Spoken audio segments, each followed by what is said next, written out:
le climat mondial a une chance sur deux d'atteindre dans une dizaine d'années la barre de 1,5 degré Celsius de réchauffement depuis l'ère pré-industrielle, limite la plus ambitieuse de l'accord de Paris de 2015. Pourquoi et avec quelles conséquences? Quand sera vraiment atteinte la barre de 1,5 degré Celsius?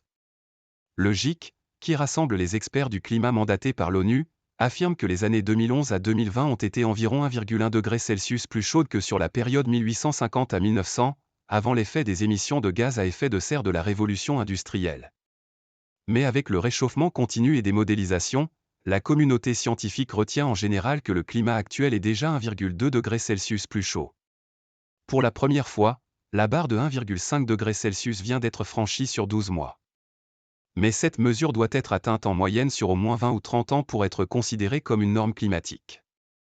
Au rythme actuel des émissions, ce seuil de 1,5 degré Celsius a une chance sur deux d'être atteint en moyenne sur 5 ans pendant les années 2030 à 2035, a retenu le GIEC dans son dernier rapport.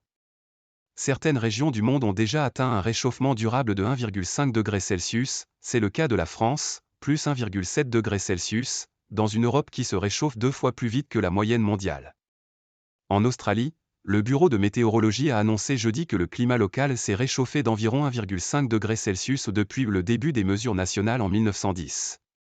Même si 1,5 degré Celsius est atteint au niveau mondial, la baisse des émissions est cruciale pour rester en dessous de 2 degrés Celsius, limite maximum de l'accord de Paris, mais aussi pour éviter chaque dixième de degré supplémentaire. Car chaque incrément du réchauffement climatique intensifiera les risques multiples et concomitants, avertit encore le GIEC, alors qu'une réduction profonde, rapide et soutenue des émissions conduirait à un ralentissement perceptible du réchauffement en l'espace d'environ 2 décennies. Quels impacts dans un monde à plus 1,5 degré Celsius? Des canicules plus chaudes et plus longues, des précipitations plus fortes dans certaines régions, synonymes d'inondations, et des sécheresses plus marquées dans d'autres, les principaux effets, déjà visibles, du changement climatique seraient encore accentués.